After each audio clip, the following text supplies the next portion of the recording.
Halo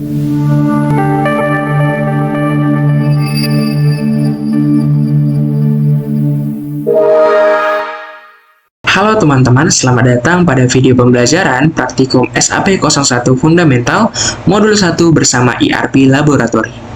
Pada modul ini, kita akan mempelajari unit 1, yaitu mengenai Introduction, di mana pada unit ini kita akan mengetahui gambaran umum tentang SAP.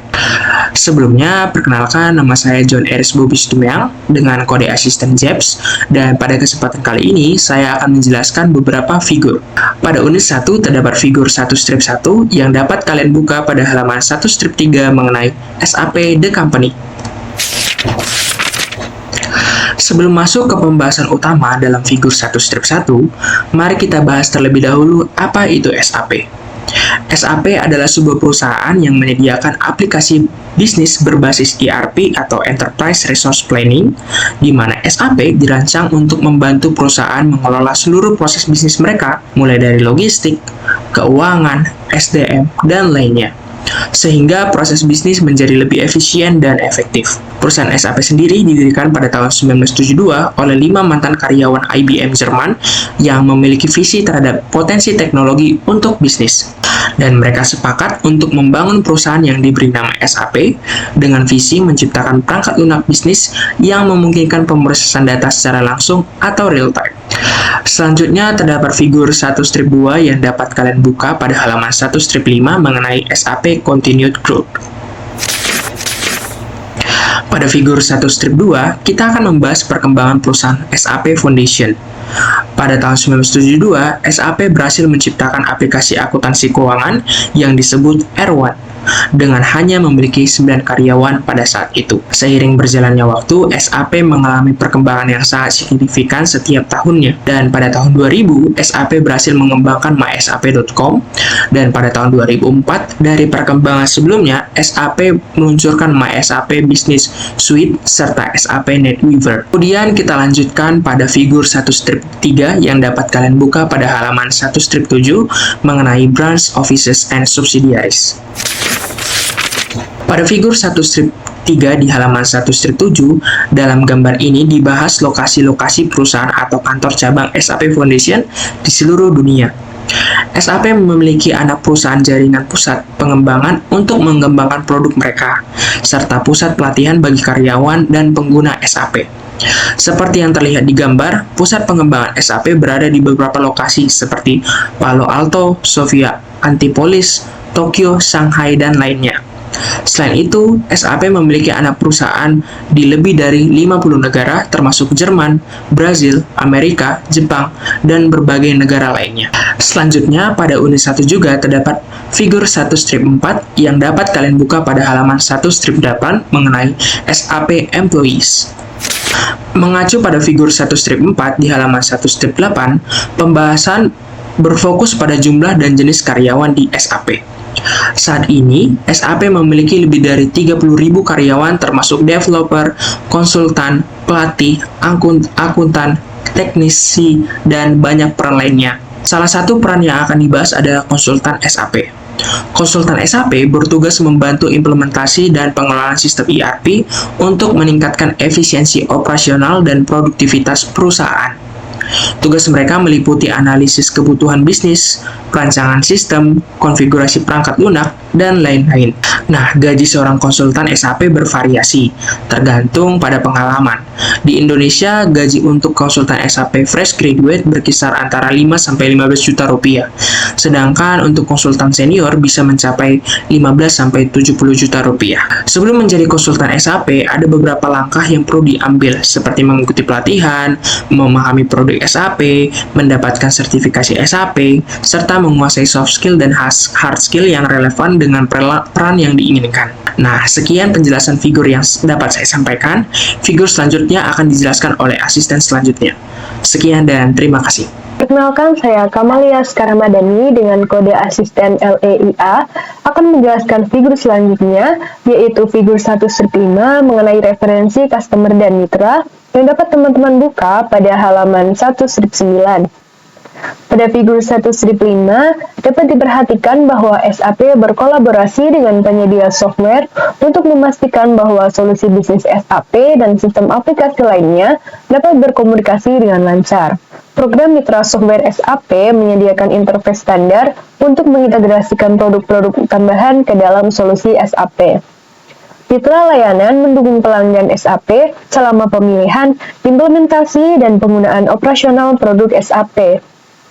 Mitra ini umumnya memiliki pengalaman bertahun-tahun dengan SAP dan termasuk dalam SAP Alliance Partner Service dan SAP Partner Service.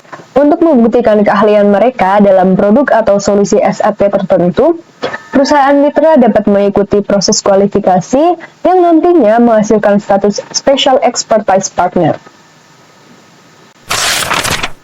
Beralih ke figur selanjutnya, yaitu figur 1.6 mengenai keterlibatan sosial SAP yang dapat teman-teman buka pada halaman 1.10.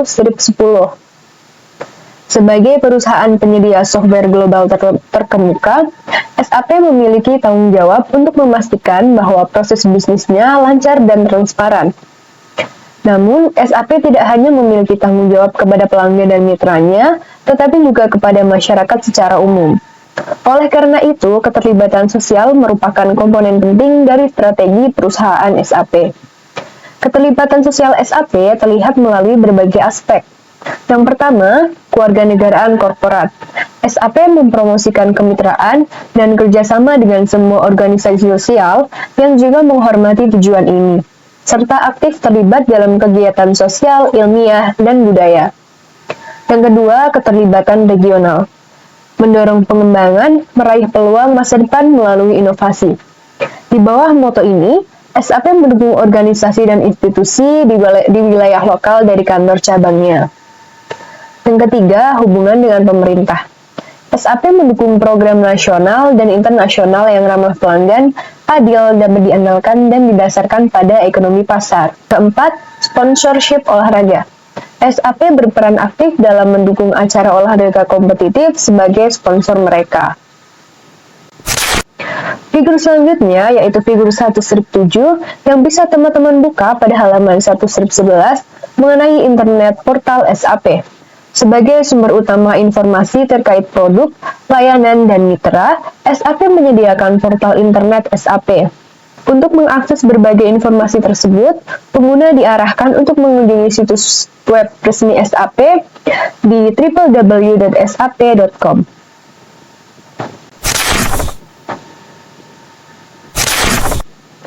Selanjutnya, kita akan masuk ke figur 1.8 pada halaman 1.13 mengenai sejarah dari sistem ERP. Dari figur 1.8, kita dapat dilihat gambaran singkat mengenai perkembangan sistem ERP dari tahun 1970-an hingga 2000-an. Sebelumnya, perlu kita ketahui bahwa ERP merupakan singkatan dari Enterprise Resource Planning atau bisa diartikan sebagai perencanaan sumber daya perusahaan. Sistem ini digunakan oleh perusahaan untuk mengelola berbagai macam aktivitas bisnis, mulai dari keuangan, produksi, hingga sumber daya manusia dalam satu sistem terintegrasi. Pada tahun 1970-an, konsep ERP sendiri belum terdefinisikan. SAP, sebuah perusahaan perangkat lunak, mengembangkan sistem R1 yang mampu memproses data secara real-time dan menyimpannya dalam satu database pusat yang memungkinkan perusahaan mengakses data dengan cepat dan memiliki kontrol yang lebih baik. Pada tahun 1980-an, sistem seperti R1 mulai dikenal sebagai sistem ERP standar. Integrasi proses dalam sistem ERP meningkatkan efisiensi dan kemampuan perusahaan untuk merespons perubahan dengan cepat.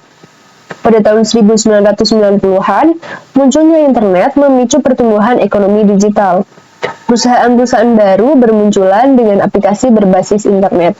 Istilah e-bisnis menjadi populer dan dianggap sebagai evolusi dari SAP. Namun, pandangan ini juga memunculkan persepsi bahwa ERP sudah ketinggalan zaman. Pada tahun 2000-an, SAP merespon tren dengan meluncurkan produk New Dimension yang mengintegrasikan ERP dengan teknologi internet. SAP mendefinisikan ulang konsep sistem ERP bukan lagi sebagai sistem dengan database, melainkan sebagai kombinasi produk yang mencakup proses dasar seperti pembelian, penjualan, dan produksi. Hal ini membuat ERP kembali menjadi standar di industri. Figur selanjutnya adalah figur 1/9 yang menggambarkan hubungan antara ukuran perusahaan dengan produk SAP yang dapat teman-teman buka pada halaman 1/15. SAP menawarkan berbagai macam software untuk mengelola berbagai aspek bisnis, mulai dari akuntansi hingga manajemen rantai pasok. Semakin besar perusahaan, semakin kompleks kebutuhannya, sehingga membutuhkan produk SAP dengan fungsionalitas yang lebih luas.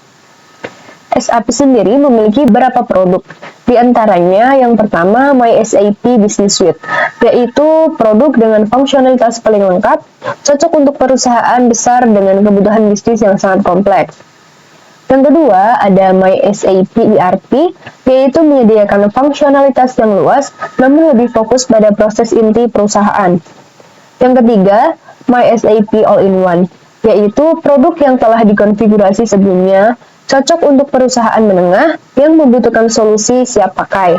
Yang keempat, ada SAP Business One, yaitu produk dengan fungsionalitas dasar, ideal untuk perusahaan kecil dengan kebutuhan yang lebih sederhana. Sekian penjelasan figur 1/9. Figur selanjutnya akan dijelaskan oleh asisten selanjutnya. Terima kasih. Perkenalkan, saya Natania Salsabila dengan kode asisten BIA. Kali ini saya akan menjelaskan mengenai figur 1/10 SAP Solution and SAP Component. Kotak yang terletak di sudut kiri atas dengan label tampilan solusi atau bisnis menunjukkan bagaimana SAP memberikan solusi kepada pelanggan yang berfokus pada fungsi dan proses di seluruh aspek bisnis perusahaan. Sementara kotak di sudut kanan bawah dengan label tampilan komponen atau teknis menggambarkan elemen-elemen teknis yang membangun solusi tersebut seperti aplikasi dan komponen khusus untuk industri. Selanjutnya adalah figur 1/12 SAP NetWeaver Komponen.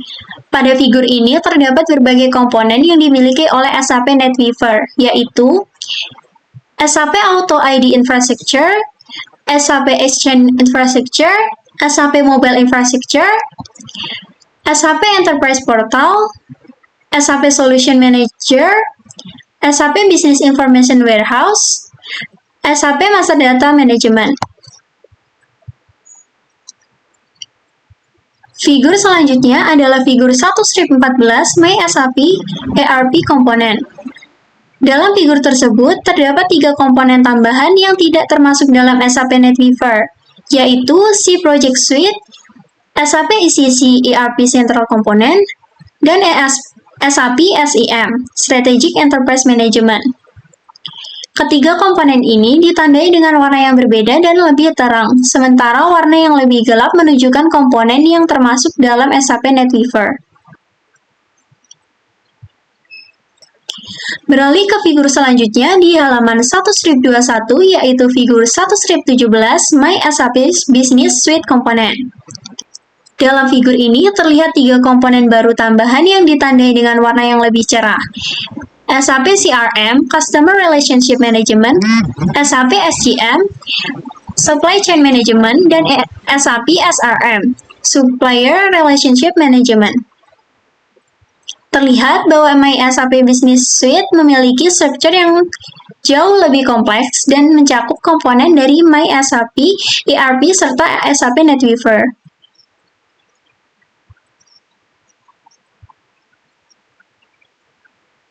Selanjutnya adalah figur 1/21 MySAP All-in-One.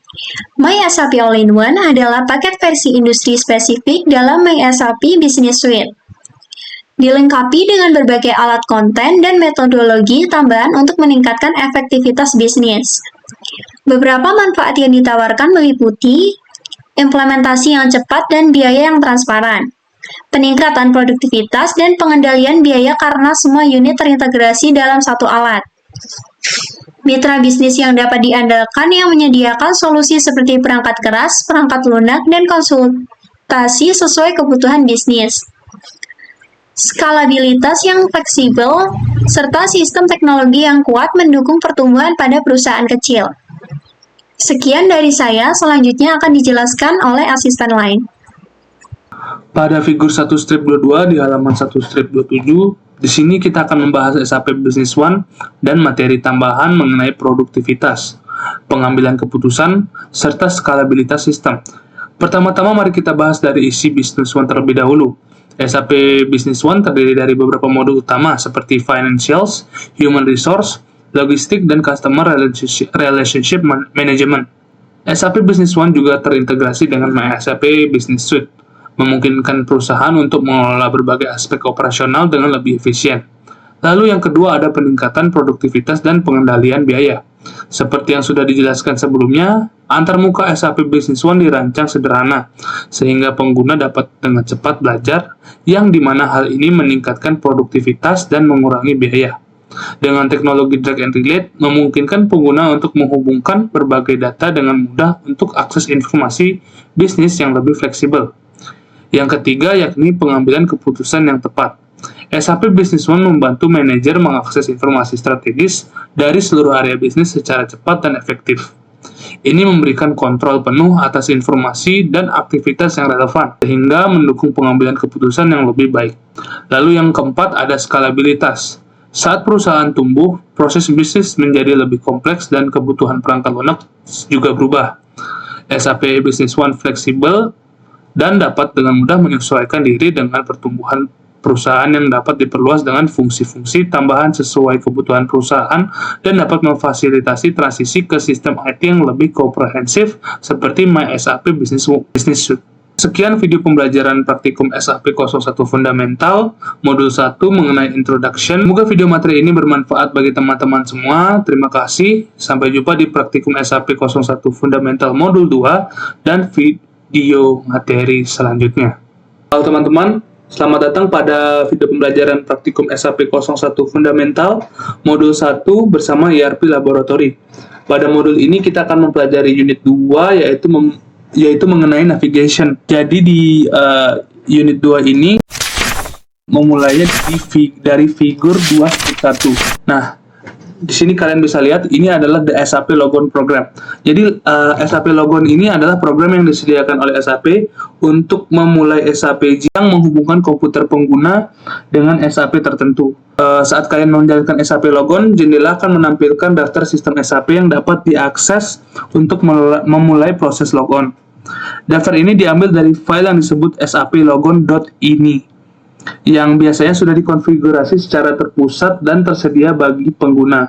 Selain menampilkan daftar sistem, SAP Logon juga memiliki kemampuan untuk mendistribusikan beban logon ke sistem SAP yang dipilih, memanfaatkan sumber daya yang tersedia di sistem tersebut. Kita lanjut teman-teman ke step 2 yang berjudul Logging on the SAP System. Jadi di figur 2 step 2 ini adalah proses logonnya teman-teman. Sebelum kalian melakukan kalinya, administrator sistem akan memberikan kata sandi awal. Sebelum proses logon, kalian harus memasukkan kata sandi baru yang hanya kalian yang tahu. Setelah itu gunakan kata sandi kalian sendiri setiap kali melakukan logon. Jika ada pesan sistem yang berlaku secara luas, kotak dialog pesan sistem akan muncul. Setelah kalian membaca pesan tersebut, pilih lanjutkan atau tekan enter untuk menutup kotak dialog. Nah, selanjutnya kita akan masuk ke figur 2 berjudul Multiple Session. Jadi dilihat dari foto ya 2 strip 3, figur 2 strip 3, kalian bisa melihat di sini caranya baru teman-teman. Jadi caranya itu kalian klik di bagian atas ada judul sistem lalu create session. Oke. Ini penjelasannya. Di figur ini kita akan membahas logon ganda atau multiple logon dan multiple session tentunya, atau sesi ganda untuk membuka dua sistem SAP. Jika multiple logon menciptakan logon baru, sedangkan sesi ganda memungkinkan kalian membuka beberapa jendela pada komputer yang sama, teman-teman. SAP mulai melacak logon ganda sejak SAP R/34.6 dengan tujuan keamanan dan lisensi. Jika pengguna yang sama melakukan logon lebih dari sekali, sistem akan menampilkan pesan peringatan dengan 3 opsi, teman-teman. Yang pertama, lanjutkan logon ini dan akhiri logon lainnya. Yang Yang kedua, lanjutkan logon ini tanpa mengakhiri logon lainnya, dan akun ini akan dilacak. Dan yang ketiga, hentikan logon ini. Kalian dapat membuat sesi baru kapan saja yang berguna saat kalian perlu memverifikasi informasi tanpa kehilangan data di sesi yang sudah terbuka, teman-teman. Setiap sesi bersifat independen dan menutup satu sesi tidak akan mempengaruhi sesi lainnya. Namun, terlalu banyak sesi terbuka dapat memperlambat kinerja sistem, sehingga administrator dapat membatasi jumlah sesi yang dapat kalian buat. Kalian dapat berpindah antar sesi tanpa kehilangan data, mirip dengan menahan panggilan telepon untuk melanjutkan kapan saja.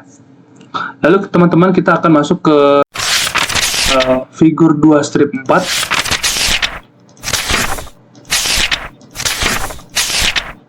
Nah, ini yakni the SAP Easy Access, teman-teman. Di figur 2 strip 4 ini kita teman-teman mengenai SAP Easy Access. SAP Easy Access adalah layar awal default dari sistem SAP. Di sini di kiri layar, di bagian kiri itu ada yang namanya hierarki, teman-teman. Terdapat hierarki menu yang tersedia, yang diorganisir dalam bentuk pohon, memungkinkan pengguna untuk menavigasi berbagai fungsi SAP dengan mudah. Lalu di sebelah kanan layar terdapat area yang menampilkan logo perusahaan. Logo ini disediakan secara terpusat oleh administrator sistem dan tidak dapat dikostumisasi oleh pengguna individu. Lanjut, kita langsung masuk ke figur 2 strip 5 berjudul Screen Structure. Jadi di figur 2 strip 5 ini kita sama-sama dalam screen structure dari Simple Screen. Nah, pertama-tama di kiri atas itu ada comment field, teman-teman. Kalian dapat memulai aplikasi langsung dengan memasukkan kode transaksi di field perintah. Kalau defaultnya tersembunyi ya, teman-teman. Kode transaksi dapat ditemukan di menu overview pada layar SAP Easy Access, di status bar, atau di aplikasi itu sendiri melalui sistem lalu status. Lalu kita pindah ke menu bar terletak di bagian atas jendela utama di sistem SAP. Menu yang ditampilkan tergantung pada aplikasi yang sedang digunakan dan dapat memiliki menu turun atau drop down. Lalu ada standar toolbar. Tombol di standar toolbar ditampilkan di setiap layar SAP. Tombol yang tidak tersedia akan dinonaktifkan. Mengarahkan kursor ke tombol akan menampilkan nama atau fungsi tombol tersebut. Terus ada title bar. Title bar ini menunjukkan nama fungsi yang sedang kalian gunakan. Setelah title bar ada application toolbar namanya, teman-teman. Application toolbar ini menampilkan tombol yang tersedia dalam aplikasi yang sedang digunakan. Lalu ada checkbox. Ini memungkinkan kalian memilih beberapa opsi dari sekelompok field. Nah, terus ada radio buttons. Radio buttons ini hanya memungkinkan kalian untuk memilih satu opsi saja. Terus ada tab yang di bawah comment field itu, teman-teman. Tab ini digunakan untuk mengorganisasikan beberapa area layar guna meningkatkan kejelasan dan organisasi data. Lalu di kanan bawah ada status bar. Status bar ini menampilkan informasi tentang status sistem saat ini, termasuk peringatan dan kesalahan, teman-teman. Kalian juga dapat mengubah varian tampilan untuk menunjukkan kode transaksi yang sedang digunakan. Sekian dari penjelasan figur 2 strip 5 dari saya. Figur selanjutnya akan dijelaskan oleh Asprok yang bertugas. Terima kasih. Perkenalkan, saya Rianisa Syarifah Triandini dengan kode asisten SYRA yang akan menjelaskan figur selanjutnya, yakni figur 2 strip 6 Navigation Option pada halaman 2 strip 15. Nah, jadi apa sih Navigation Option itu? Navigation Option merupakan panduan pada sistem SAP yang memiliki beberapa komponen. Nah, seperti komponen comment file. Nah, jadi apa sih comment file itu? Comment file ini di mana teman-teman sebagai user dapat memasukkan transaksi code atau T-code untuk mengakses folder yang ingin dituju. Jadi pada tahap ini, para praktikan diharapkan untuk menghafal beberapa T-code dasar seperti /n dan beberapa kode unik yang akan ada di modul. Ini nih untuk mempermudah pengerjaan pada jurnal. Lalu yang berikutnya ada SAP Easy Access and Favorite List.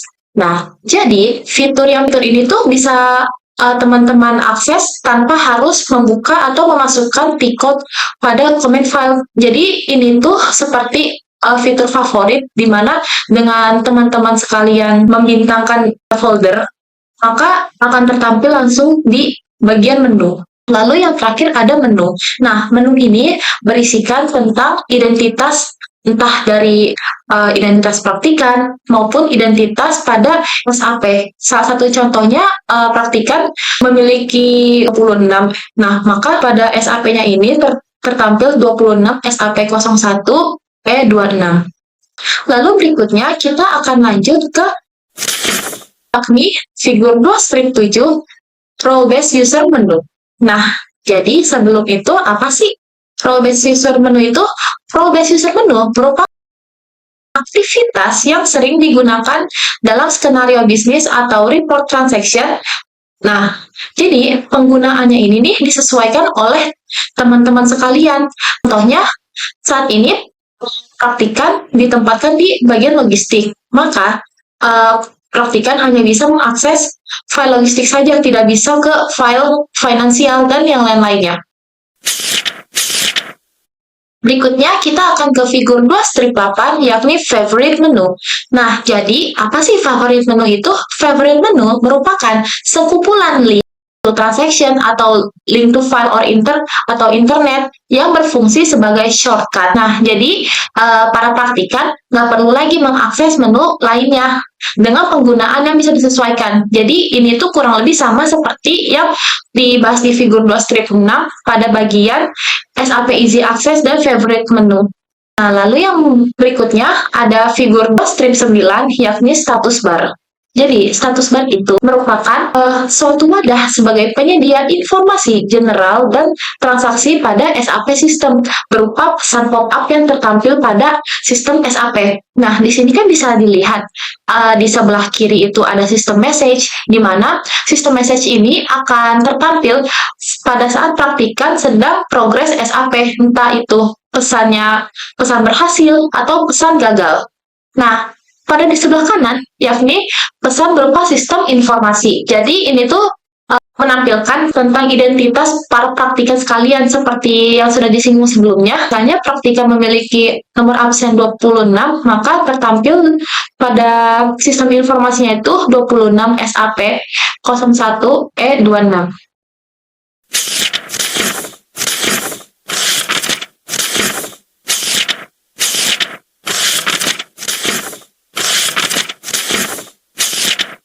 Oke, selanjutnya kita akan masuk ke figur 2 strip 10, yakni Getting Help.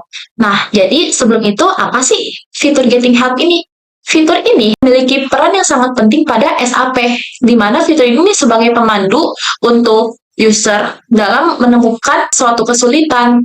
Hanya praktikan memiliki kesulitan pada saat progres SAP, maka Getting Help ini bisa sebagai solusi yang bagus karena di sini para praktikan akan diberikan solusi yang terkait masalah-masalah yang sedang dihadapkan. Lalu yang terakhir ada figur 2 strip 11, yakni figur Find Help atau F1. Nah, jadi figur ini juga sangat pentingnya kayak figur yang Getting Help ini. Namun pembedanya figur F1 ini dia ini sebagai pendetail pada suatu file. Jadi, semisalnya praktikan ingin melihat detail dari salah satu file. Nah, maka praktikan itu bisa mengarahkan kursor ke glossary atau ke filenya, lalu klik kanan dan tekan F1. Nah, jadi di situ tuh praktikan bisa melihat detail tentang si filenya ini. Salah satu contohnya bisa dilihat pada di figur.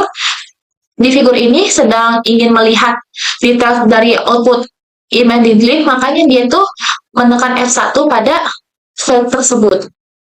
Sekian penjelasan dari saya. Selanjutnya akan dilanjutkan oleh asisten yang bertugas. Terima kasih. Perkenalkan, nama saya Jelita Priskila Mawilik dengan kode asisten JOLT. Saya akan menjelaskan figur 2 strip 12 Field Search F4 yang terletak pada halaman 2 strip 31. Pada figur ini, Field Search menggambarkan cara kerja dari fungsi pencarian. Tombol F4 sebagai shortcut akan menemukan pilihan yang valid untuk mengisi kolom tersebut. Teman-teman dapat melihat pada figur, ketika field logon language diklik dan menekan tombol F4 pada keyboard, sistem akan menampilkan sebuah kotak dialog berisi possible entries, pilihan yang mungkin yang menampilkan daftar kode bahasa valid yang dapat dipilih. Selanjutnya, kita akan masuk ke dalam unit 3 mengenai sistem wide concepts dalam SAP. Pada unit 3 terdapat figur 3 strip 1 yang teman-teman bisa buka pada halaman 3 strip 3 mengenai struktur organisasi. Di bagian kanan atas pada figur, terdapat istilah klien yang merupakan elemen tertinggi yang mewakili perusahaan sebagai unit organisasi. Dalam contoh ini, klien yang dimaksud adalah perusahaan IDES. Selanjutnya, terdapat controlling area, yang merupakan pengelompokan proses pengawasan organisasi berdasarkan wilayah seperti Eropa dan Amerika Utara. Kemudian terdapat company code, unit terkecil dalam struktur organisasi. Company code digunakan untuk mengelola peraturan perusahaan terkait keuangan, seperti pajak dan mata uang. Singkatnya, semua aspek keuangan perusahaan diatur oleh company code. Sebagai contoh, Jerman dan Prancis memiliki kebijakan keuangan masing-masing. Organizational unit menggambarkan unit bisnis dalam perusahaan, baik dalam bentuk departemen fungsional maupun regional. Misalnya, customer service dan produksi adalah beberapa contoh unit bisnis yang dapat didefinisikan. Position merujuk pada penempatan individu di perusahaan.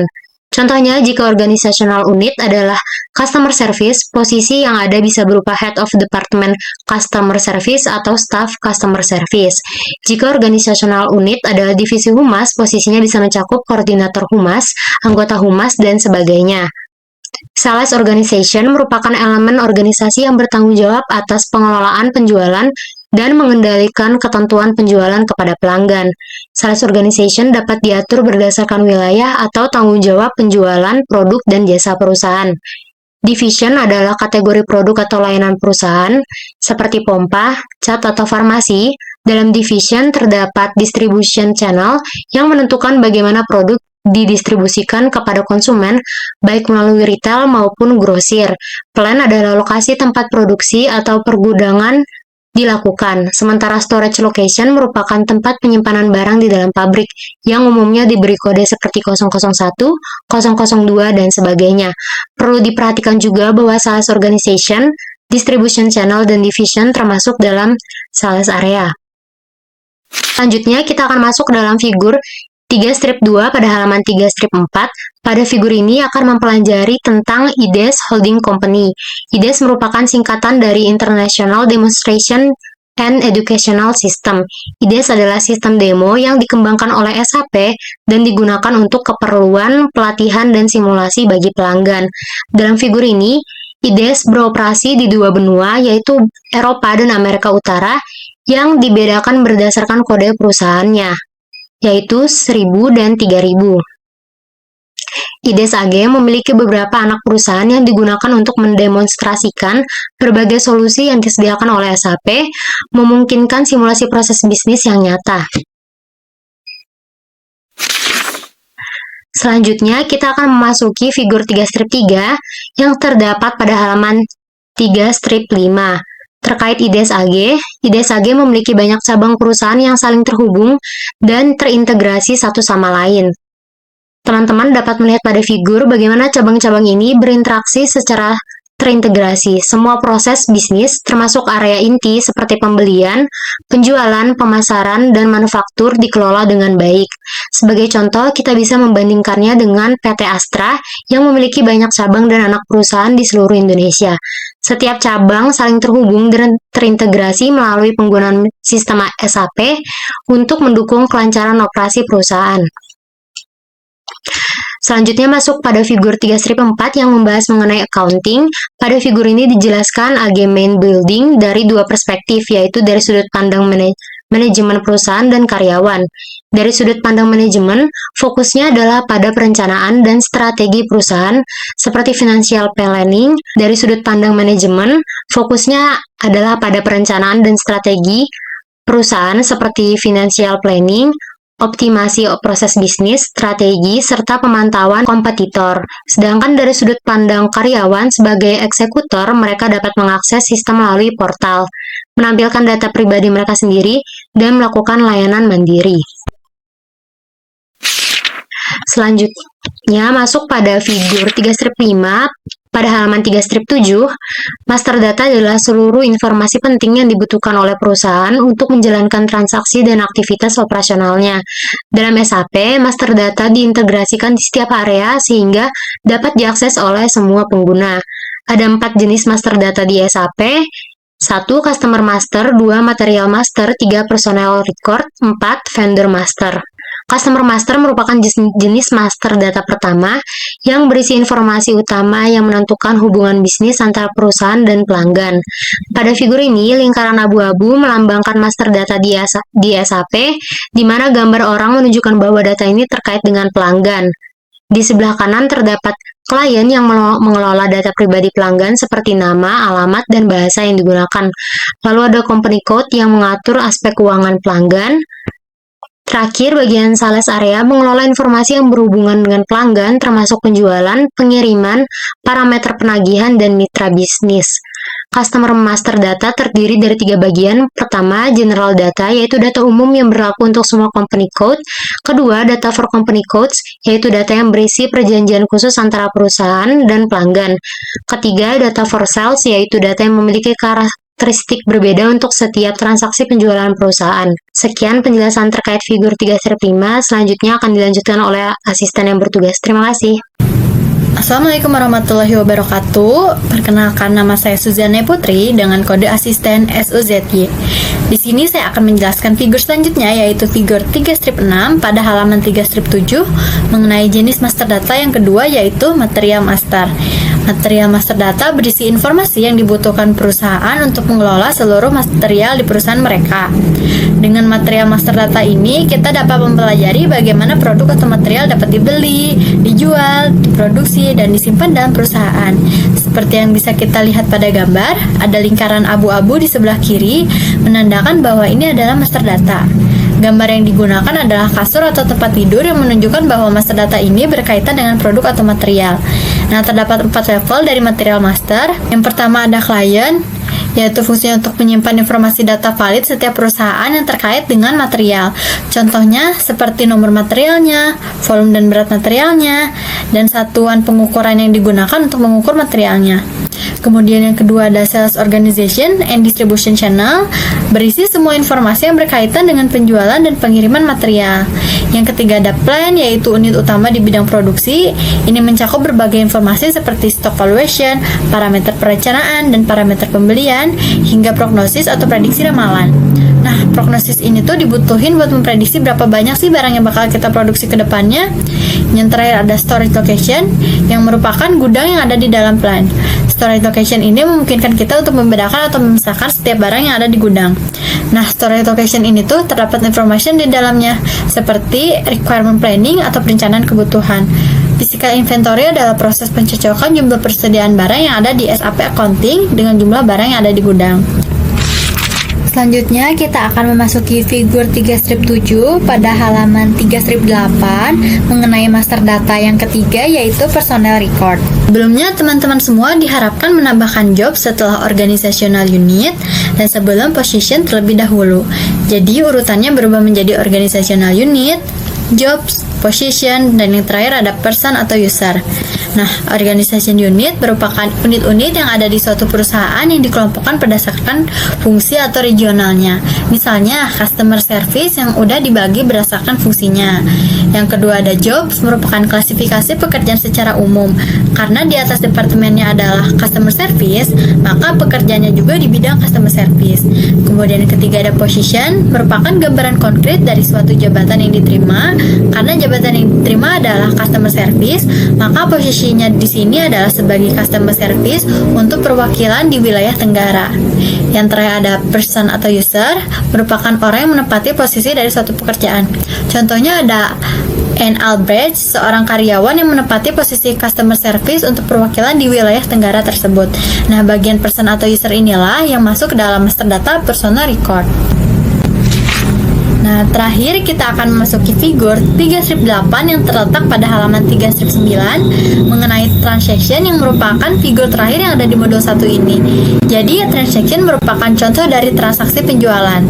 Terdapat 2 jenis master data yang diinputkan ke transaction, yaitu customer master record dan material master record. Setelah menginputkan kedua master data tersebut, informasi di dalamnya secara otomatis disalin ke sistem transaksi, sehingga kita tidak perlu memasukkannya secara manual. Setelah menginputkan master data, kita juga bisa menginputkan company code, sales organization, distribution channel, dan division pada sistem SAP. Apabila ada salah satu saja yang tidak diisi, maka transaksi tidak dapat dilanjutkan. Jadi, jika kita menginputkan semuanya, kita akan memiliki suatu dokumen yang disebut dokumen penjualan. Dalam dokumen tersebut terdapat sold to party.